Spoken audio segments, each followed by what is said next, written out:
మనలో చాలామంది ఇష్టంగా తినే వంటకాల్లో చపాతీ ఒకటి. వైద్యులు సైతం చపాతీ తింటే ఆరోగ్యానికి మంచిదని చెప్తారు. బరువు తగ్గాలని భావించే వాళ్ళకి చపాతీ తింటే ఎన్నో ఆరోగ్య ప్రయోజనాలు ఉన్నాయి. మనకు బయట లభ్యమయ్యే గోధుమ పిండిలో సాధారణంగా మైదా కలుపుతూ ఉంటారు. అయితే ఇలా మైదా యాడ్ కాని గోధుమ పిండి తీసుకుంటేనే ఆరోగ్యానికి మంచిది. ముడి గోధుమలు పట్టించుకొని ఆ పిండితో చపాతీలు చేసుకుంటే ఆరోగ్యానికి చాలా మేలని వైద్యులు చెబుతున్నారు.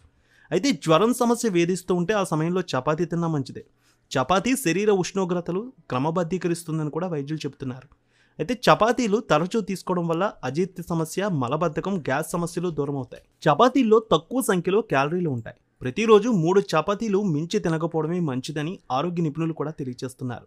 గోధుమ పిండిలో విటమిన్ బి, కాపర్, అలాగే iodine, zinc, manganese, silicon, arsenic, chlorine, sulphur, potassium, magnesium, calcium ఇలా అనేకమైనటువంటి పోషకాలు, మినరల్స్ ఉంటాయి. అందుకే దీనివల్ల లాభాలు ఎక్కువ. డయాబెటిక్ పేషెంట్స్కి